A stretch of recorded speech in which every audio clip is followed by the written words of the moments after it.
Seguimos en Perseguidos pero no olvidados en este programa que vamos a centrarnos ahora a continuación en la situación de Siria, todos los desplazados y toda la necesidad que está viviendo este país sumido en casi 8 años de guerra. Nos acompaña el jesuita Jacques Hermanos, que es de origen libanés, pero que ha trabajado en Siria durante muchos años de esta guerra. Actualmente, Jacques se encuentra en España estudiando un máster de espiritualidad ignaciana y podemos contar con su presencia en este programa. Muy buenos días, Jacques. Muy buenos días, Raquel. De origen libanés, pero has estado en Siria. Decidiste ir allí cuando un país, cuando los pobres, cuando los perseguidos más lo necesitaban, ¿no? Sí, de verdad. Bueno, es una lástima que pasa en Siria. Bueno, yo como jesuita trabajé algún tiempo en esta zona y de verdad estoy un poco afectado de dentro de ver tanta crueldad que pasa en este país, tanta destrucción y tanta muerte, pero en el mismo tiempo tanta esperanza cuando hablo con la gente que quieren ir adelante, que quieren paz. Un país que efectivamente ya ha pasado al olvido de los medios de comunicación, en donde hay casi 500.000 muertos, millones de desplazados, que continúa esta sangría humanitaria, la mayor catástrofe desde la Segunda Guerra Mundial, y que en tu condición de libanés también estás sufriendo por ver cómo la gente está dejando este país, Siria, y está intentando buscar alternativas a su vida en Líbano y en Jordania. ¿Cómo está la situación de estos dos países también? Mira, hablamos un poco de 6 millones de desplazados y refugiados. Entonces, y sin olvidar de 6 millones de desplazados internos en Siria. En el Líbano, un país tan pequeño, de 4 millones de habitantes, acoge casi 2 millones. Oficialmente hablan de 1,5 millones, pero en el terreno hay 2 millones. Jordania también acoge a 1 millón. ¿Qué pasa allá? Bueno, primero, la acogida. En los primeros años había una acogida porque había muerte. Y siguen los libaneses acogiendo. Pero, ¿qué pasa en el terreno ahora? Después de 6 años, después de 8 años, ya la población libanesa está sufriendo. 40% de paro de los jóvenes. La infraestructura libanesa está totalmente destruida. Al colapso, saturado. Al colapso. Es una de las consecuencias, pequeñas consecuencias, la letra pequeña, que no sabemos aquí muchas veces valorar suficientemente en Europa, de lo que está provocando este terremoto, esta guerra de Siria, ¿no? Un país como Líbano en una crisis económica, 40% de paro, servicios sanitarios, de transportes, educativos a punto de colapsar. Y de hecho nos ha conmovido a todos estas imágenes recientemente de esta misma semana, en donde hemos visto en la zona del Bekaa, sí, que es una zona que hace frontera entre Líbano y Siria, que yo estuve allí viendo unos campos de desplazados que no son oficiales, porque en teoría en Líbano no hay campos de refugiados o desplazados permitidos, llena de nieve, con una capa de nieve encima de estas tiendas de plástico, Jack, y que han fallecido hasta niños, ¿no? De frío. Sí. Estamos hablando de campos no oficiales, entonces son plásticos, algún plástico, algunas cosas de madera, y la gente intenta de sobrevivir. Bueno, es la frontera donde de altura como 1.600 metros, de menos 10 algunas veces de grado, y hablamos de gente que está sufriendo, que no tiene nada a sobrevivir. Ni dónde taparse. No tiene dónde taparse. Porque nosotros creemos que como ya no están en los medios de comunicación, no hay desplazados, pero en este enero frío que ya empezamos a notar aquí en España, siguen saliendo gente de Siria huyendo de la guerra y huyendo de la violencia. Bueno, La guerra ha configurado pues todo un cambio enorme de cómo se encontraba demográficamente, socialmente, económicamente este país. Durante este tiempo, lo acabamos de recordar, casi 500.000, 450.000 personas han muerto y más de 6 millones de personas han huido. La Iglesia, los cristianos han sido desde el inicio objetivo, además, de una campaña de persecución protagonizada por el Daesh, supuestamente escondido supuestamente en este grupo opositor al régimen sirio. Además de la guerra, han sufrido una persecución los cristianos de Siria.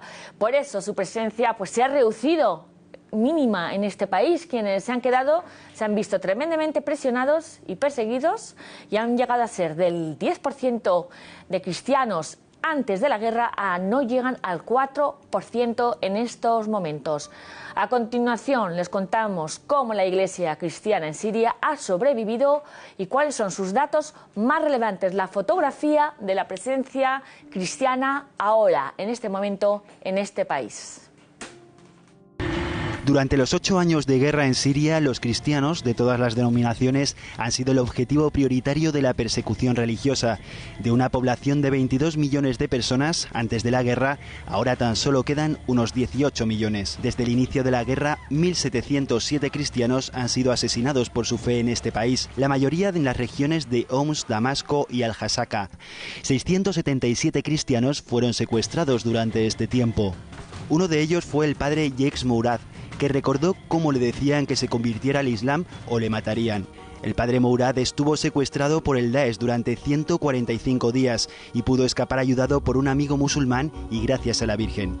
Además, 1.309 propiedades de la iglesia han sido dañadas o destruidas y 7.802 casas privadas de cristianos han sido atacadas. Según datos de ayuda a la iglesia necesitada, el número de familias católicas en Siria también ha disminuido, mientras que en el año 2015 superaban ampliamente las 45.000 familias, actualmente tan solo rondan las 42.000. Para la atención de los más necesitados y enfermos, la Iglesia Católica ofrece asistencia médica en 83 instituciones repartidas por todo el país, entre hospitales, dispensarios y casas de cuidado para ancianos o personas con discapacidad. Sabes ya que a raíz de esta situación de emergencia olvidada de la guerra de Siria, Ayuda a la Iglesia Necesitada ha lanzado esta Navidad una campaña para sostener a las comunidades cristianas que se encuentran desplazadas o que quieren volver a sus casas destrozadas en Homs, en Alepo, y que la guerra les desplazó hacia el valle de los cristianos, hacia Marmarita, donde estuvieron y siguen estando ahí de manera temporal, a la espera de poder volver a las ciudades. Cuando llegó usted, padre, a Homs, ¿cuál fue su primera tarea de emergencia?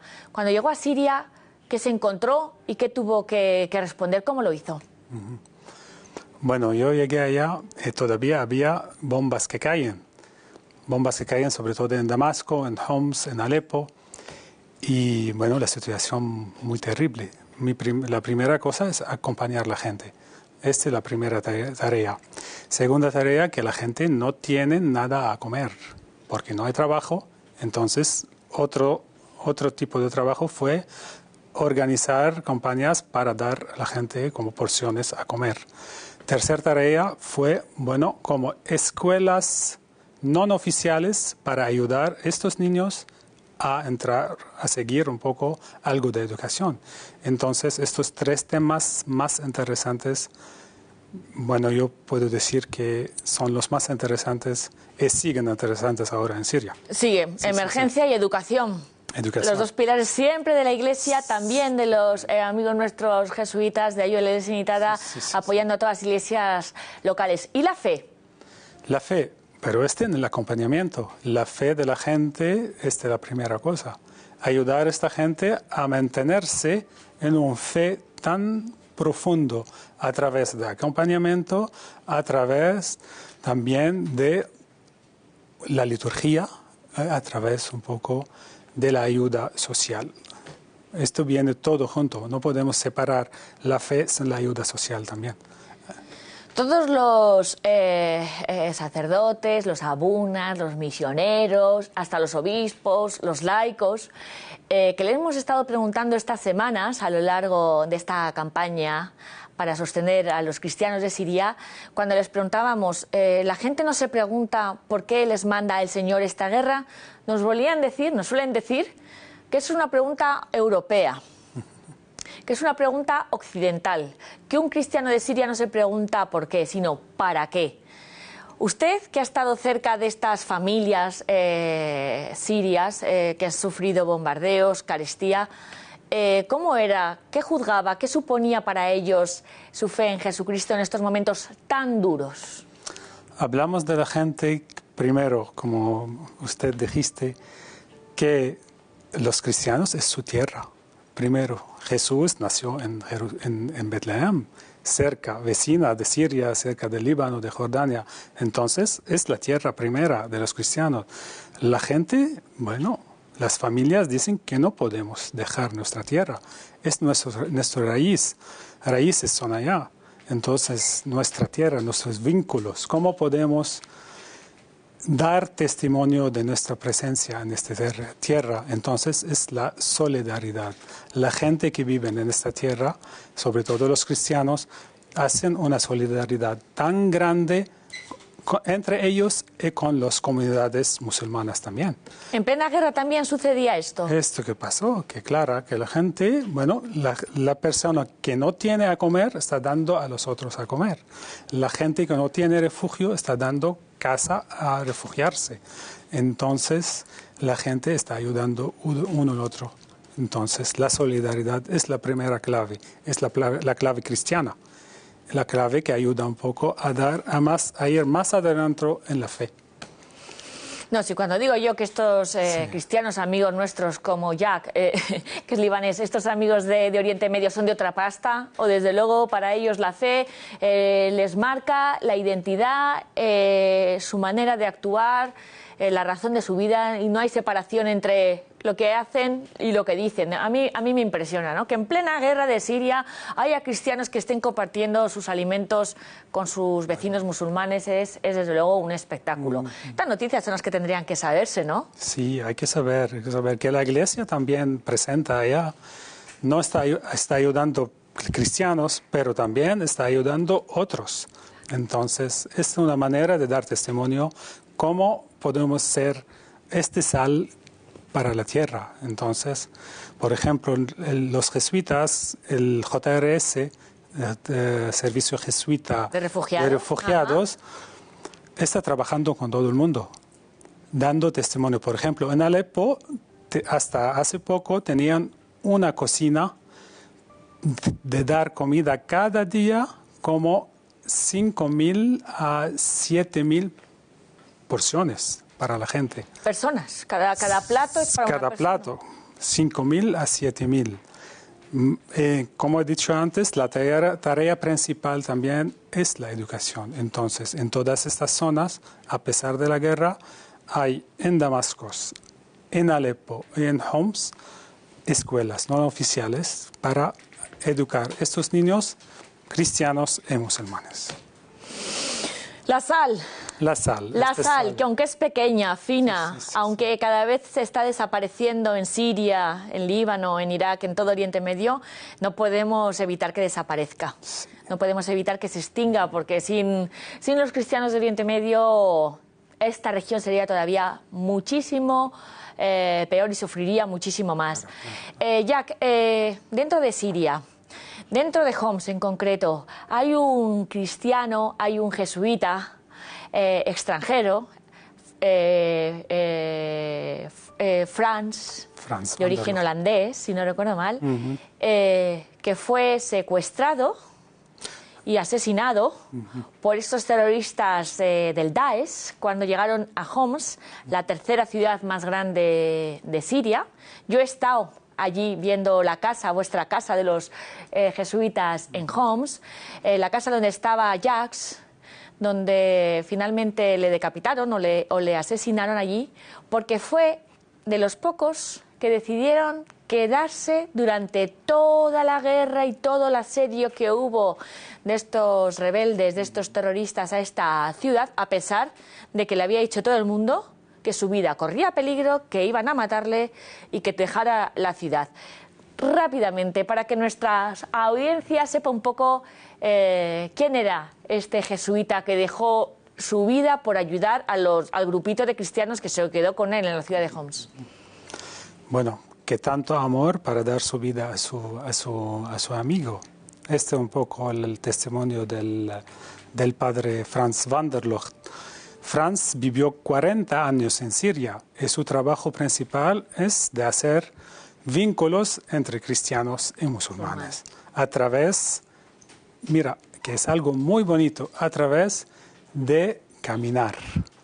Hacía senderismo y juntaba toda la gente juntos a caminar y a compartir la vida. Este es su trabajo durante 40 años, a pesar de la educación, a pesar del centro que abrió también, que se llama Central Art.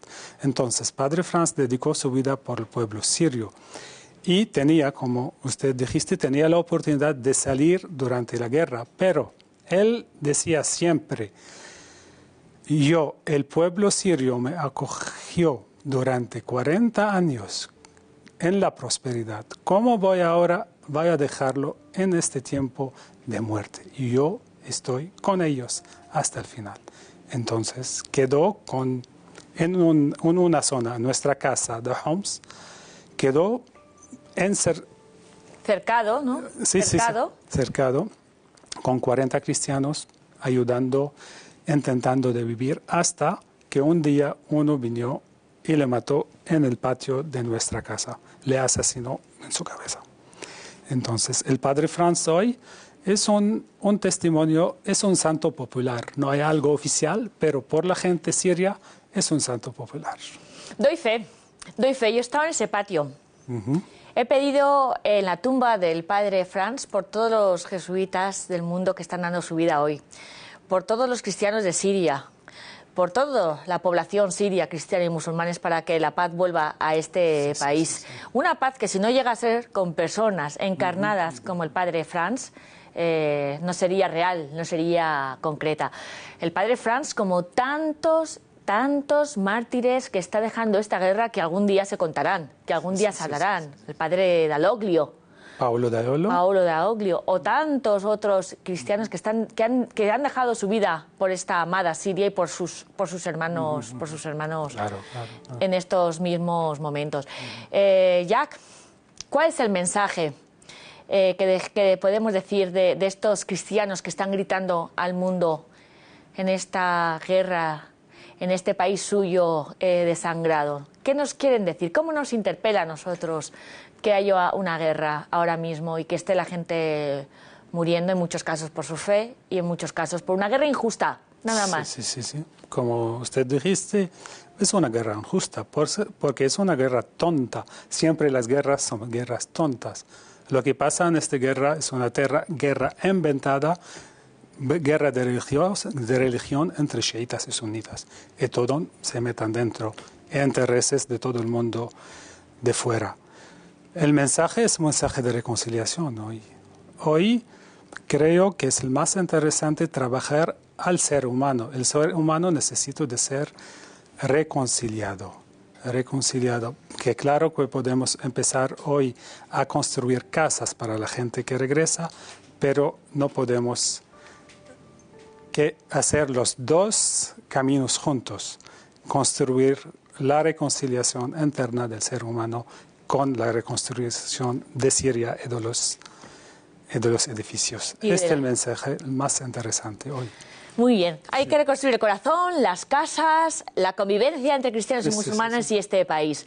Jack Hermanos, jesuita, de origen libanés, que ha estado en Siria, muchísimas gracias por compartirnos este latir de nuestros cristianos de Siria. Muchas gracias, Jack. Muchas gracias a usted. Nos vamos rapidísimamente en este programa que es el número 50 de Perseguidos pero no olvidados. La semana que viene les vamos a esperar con más historias. Hasta entonces, consulten todas las noticias, nuestros testimonios, las historias de nuestros cristianos firmes en su fe en nuestra página web, ayudalaiglesianecesitada.org, en nuestras redes sociales, en Facebook, en Twitter, en nuestro perfil de Instagram, o llámenos al teléfono de Madrid al 91 725 92 12 por si quieren más información o si quieren echar una mano a nuestros cristianos de Siria.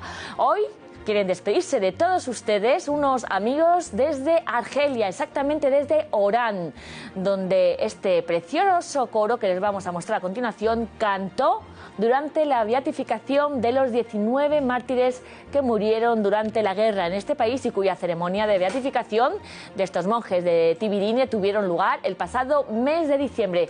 Con ellos nos despedimos. Hasta la semana que viene, amigos.